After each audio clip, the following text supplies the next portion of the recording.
ARD မြစ်ဝကျွန်းပေါ်ဒေတာဒီနာမည်ကိုကြားလိုက်တာနဲ့မြန်မာနိုင်ငံရဲ့အသက်သွေးကြောတစ်ခုကိုပြည့်မီမိကြမှာပါဟုတ်ပါတယ်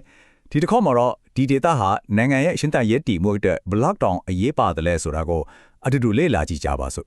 ဟိုးရင်ကလည်းလူတွေကဒီဒေတာကိုတင်စားခေါ်ပေါ်ခဲ့တဲ့နာမည်တစ်ခုရှိပါတယ်အဲဒါတော့မြန်မာနိုင်ငံရဲ့စံအိုးတွေဒီနာမည်ပြောင်းလဲရကိုသူ့ရဲ့အရေးပါမှုကိုအားလုံးထဲမှာကိုပေါ်လွင်စေပါတယ်ဒါပေမဲ့လေဒီလောက်အရေးဖားတဲ့မြင်းနေရာတွေကိုဘယ်အရာတွေကရှင်တန်လှရှားနေစေတာလဲ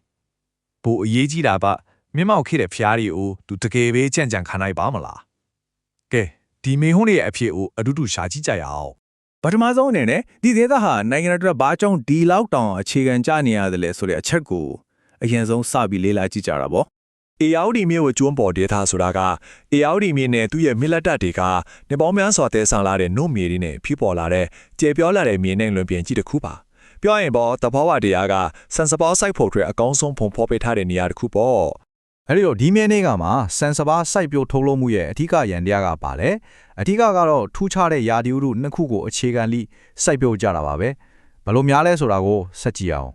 ဒီစိုက်ပျိုးယာဒီနှစ်ခုကတော်တော်လေးကွာခြားပါတယ်မိုးစပါးကတော့မိုးရေနဲ့မိရေကိုအားကိုးရတာမို့တဘာဝတရားရဲ့လက်ဆောင်လို့ပြောလို့ရတယ်။နှွေစပါးကတော့အဲ့လိုမဟုတ်ဘူး။လူတွေဖန်တီးထားရဲ့အစေမြောင်းစနစ်တွေရေထွင်းစနစ်တွေကိုလုံးဝမိခိုးရတာပါ။ဆိုတော့ရေစီမံခန့်ခွဲမှုပေါ်အတက်ရင်းနှီးမြှုပ်နှံမှုကလည်းပိုပြီးတော့လိုအပ်တာပေါ့။ဒီ data ရဲ့စိုက်ပျိုးရေးကတော်တော်လေးစိတ်ဝင်စားဖို့ကောင်းတယ်။ဘာလို့လဲဆိုတော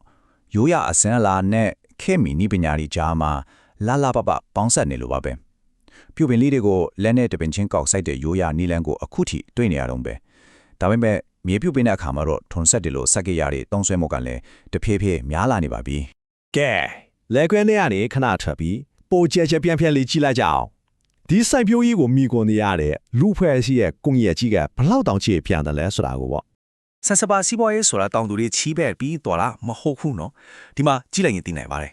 လေယာလူသမားတွေကုန်သည်တွေဆန်ဆက်ပိုင်းရှင်တွေပြီးတော့တေယူပို့ဆောင်ရေးသမားတွေထီအားလုံးဟာဒီကွန်ရက်ကြီးထဲမှာအရေးပါတဲ့အစိပ်ပိုင်းတွေချီးပါပဲအရေးကြီးဆုံးချက်ကတော့ဒီစိုက်ပျိုးရေးစနစ်ကြီးတစ်ခုလုံးကလူတန်းပေါင်းများစွာရဲ့ဘဝရည်တည်မှုကိုထောက်ပံ့ပေးနေတာပါပဲဟုတ်ပါတယ်တန်နဲ့ချီတဲ့လူတွေပါဒါကြောင့်ဒီ data ကိုအသက်သွေးကြောတစ်ခုလို့ပြောနေကြတာဟာလုံးဝကိုမလွန်ပါဘူးဟုတ်ပြီအားလုံးကောင်းနေပုံပေါ့ဗျာအခုခေတ်ရဲ့ PR တွေစင်ခေါ်မှုတွေလည်းရှိနေပါတယ်ဒီမျိုးပဲကျွန်းပေါ်ဒေသရဲ့ကြီးညိုမှုကိုချိန်ချောက်နေတဲ့ຢာတွေပေါ့ပထမဆုံးကတော့ယာဒီဥတုပါမယ်ညနေဒေတာဖြစ်နေတော့ပင်လေရေမျက်နှာဖြင့်မြင့်တက်လာတာစားငတ်ရည်တွေလေခွင်းနဲ့ဝင်လာတာပြီးတော့မမန်းစားနိုင်တဲ့မိုးရွာသွန်းမှုတွေနဲ့မုန်တိုင်းတွေရဲ့ဒဏ်ကိုအလွယ်တကူခံရနိုင်ရရှိပါမယ်ဒုတိယစင်ခေါ်မှုကရေစီမံခန့်ခွဲမှုပါဒါကဓာတ်သွားနှစ်ဖက်လိုပဲမိုးရာသီမှာရေကြီးမှကိုထိန်းချုပ်ရတယ်တစ်ဖက်မှာလည်းနွေရာသီကျပြန်တော့စိုက်ခင်းတွေအတွဲရေလုံလောက်ရှိအောင်တေချောင်လုပ်ရတယ်ဒါဟာအမြဲတမ်းရုန်းကန်နေရတဲ့အခြေအနေတစ်ခုပါနောက်တစ်ခုကတော့တောင်သူတွေတက်ရရင်ဆိုင်နေရတဲ့စီးပွားရေးခက်ခဲတွေပေါ့လောင်စာစီတွေတက်လာတယ်မြေတုစာစီတွေတက်လာတယ်ဒါပေမဲ့ကိုရောင်းရမယ့်စပါးစီကတော့မတည်ငြိမ်ဘူးဒီကြားတဲ့ချင်းငွေရဖို့ကလည်းခက်ခဲတော့တော်တော်လေးကိုရုန်းကန်နေကြရပါတယ်ဒါပဲစင်ခေါ်မှုတွေရှိတိုင်းလဲအရှုံးပေးလို့မဖြစ်ဘူးလေနော်အနာဂတ်အတွက်မျော်လင့်ချက်တွေစ조사နေမှုတွေလည်းရှိပါတယ်အခုဆိုရင်အရင်ကပြောခဲ့တဲ့ချင်းချောင်းမှုတွေကိုတံပြန်ဟိုအသုံးပြုနေတဲ့ခင်မီနီလန်တွေအကြောင်းကိုကြည့်လိုက်ကြအောင်ဒီစင်ခေါ်မှုတွေကိုချေရှင်းဖို့စ조사နေတဲ့နီလန်တွေကတော့အများကြီးက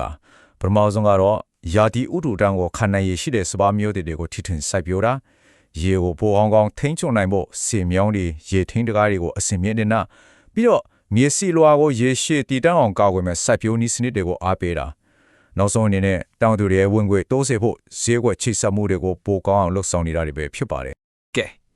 အဆုံးသအနေနဲ့ပြောရရင်တော့ဒီ data ရဲ့တကယ်အနှစ်သာရသူ့ရဲ့အဓိကအရေးပါမှုကိုထပ်ပြီးတော့အခိုင်အမာပြောကြရင်ညီကုန်းချုပ်ကြပါစို့ဒီကြားအလုံးကိုခြုံငုံမိစေပါတယ်စပါးခင်းတွေဟာစိုက်ပျိုးမြေတက်မဟုတ်ပါဘူးသူတို့ဟာဒီဒေသရဲ့ GIHA system စီဝါရေးနဲ့ယဉ်ကျေးမှုတို့ရဲ့အခြေခံအုတ်မြစ်တီဖြစ်ပါတယ်တဲ့ဆိုတော့ဒါဟာအစားအစာထုတ်လုပ်တဲ့နေရာတစ်ခုတည်းအများကြီးပို့ပြီး net shine တယ်ဆိုတဲ့အတိပဲပါပဲဆိုတော့နောက်ဆုံးအနေနဲ့ဒီမေးခွန်းလေးကိုစဉ်းစားစရာဖြစ်ထားခဲ့ချင်ပါတယ်ဒီရှေ့ကျတဲ့ဆန်အိုဂျီဟာအနာဂတ်စင်ခေါ်မှုတွေနဲ့သူအလိုက်လျောညီးထွေစာပြောင်းလဲပြီးလူတွေကိုဆက်လက်ကျွေးမွေးနိုင်ပါမလားဒါဒီ data အတွက်တာမကတနင်္ဂနွေလုံးအတွက်ပါအဖြစ်ရှားမယ်မေးခွန်းတစ်ခုဖြစ်ပါတယ်